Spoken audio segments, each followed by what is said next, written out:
السلام عليكم. في عربية تويوتا كرولا 2016. نقول ان هو النبيتي اللي بيجنن ده. العربية دي يا جماعة لقطة. العربية دي استخدام طبيب طوارئ. عارف يعني ايه طبيب طوارئ؟ يعني كل اللي بيعمله يتصلوا بيه، ياخد العربية يروح المستشفى، يخلص الحالة، يرجع بيته. يعني العربية ما مشيتش، ما اتهنتش، استبن لم يلمس الارض من 2016. عشان العربيه ما فيهاش استبن اصلا، ماشيه 285 الف كيلو فابريكا، كسر الزيرو. العربيه دي لقطه مطلوب فيها 850 الف جنيه لقطه، والبيع لسرعه البيع لدواعي النصب عليك ان شاء الله. اصل صاحب العربيه معاه 50 الف عايز يحطهم ويجيب هيونداي اي دي زيرو، عايز يلبسها لك يا زبون ويجيب هو عربيه زيرو. يديك عربيه ماشيه 285 الف كيلو ويحط الخمسينات جميله ويركب عربيه زيرو لسه، وبعدين يشغلها وينصب على واحد جديد. اوعى تشتري عربيات مستعمله بالسعر ده، بالعبط ده، بالكوميديا اللي احنا بنسمعها دي. عارف يعني ايه واحد يبيع عربيه 2016 او 2017 ويطلب 700 800 650؟ الناس دي يا جماعه بتهزر. زي اللي معاه مثلا اتش دي 2018 وماسك في 670 الف 670. انت مجنون يا ابني يا حبيبي، هو انت مجنون؟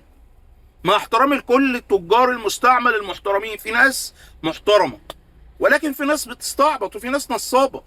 شفت واحد منزل اعلان كده عنده كام عربيه حلوه، طبعا في الصور لازم تبقى حلوه مغسوله وبتاع، ما تعرفش دواخلها يعني. بعت له، لقيت عنده عربيه ايه دي الشكل القديم اللي كله بيحبه المسحوب ده، والعربيه خليجي ومش عارف ايه، والعربيه 2017 وفيها بصمه وحساسات، عربيه ملهاش حل. ماشيه كام يا عم؟ ماشيه 160 الف. قلت ابص على العربيه دي كده اشوفها عامله كام، اجيبها ابيع عربيتي مثلا وقسط الباقي. بكلمه بقول له العربيه دي عامله كام؟ قال لي العربيه دي ليك انت ب 980 الف جنيه. قلت له انت بتقول ايه؟ هو ايه اللي ب 980 الف؟ قال لي يا باشا العربيه دي خليجي مفيش منها في مصر. قلت له هو انت عايز تبيعها اغلى من ال 2026 الزيرو؟ قال لي يا باشا دي مصري ودي خليجي.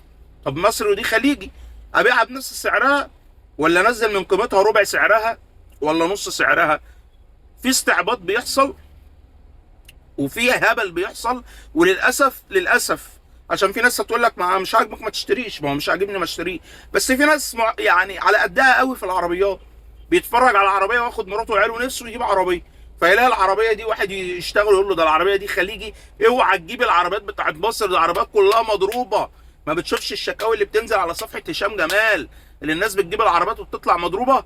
خد العربيه الخليجي ورايح دماغك. طب ماشي يا عم، هاخد العربيه الخليجي المحترمه، العربيه ادائها كويس، بس اخدها بسعر الزيرو ليه؟ طيب يعني هو انا اهبل يا جدعان؟ هو انا اهبل للدرجه دي هاخدها بسعر الزيرو؟ يا جماعه ما حدش يشتري عربيات مستعمله بالسعر ده. نيسان صاني 690 الف رسمي، وهتنزل التوكيل هينزلها 50 الف جنيه عشان تتباع ب 640 الف جنيه، وفي كلام انها تنزل 70 و75 الف جنيه كمان، يعني هتتباع ب 620 625 630 يا عم 650 الف جنيه زيرو. اركب دي ولا اروح اجيب عربيه زيرو ب 700 الف، عربيه مستعمله ب 700 الف جنيه بالعقل كده؟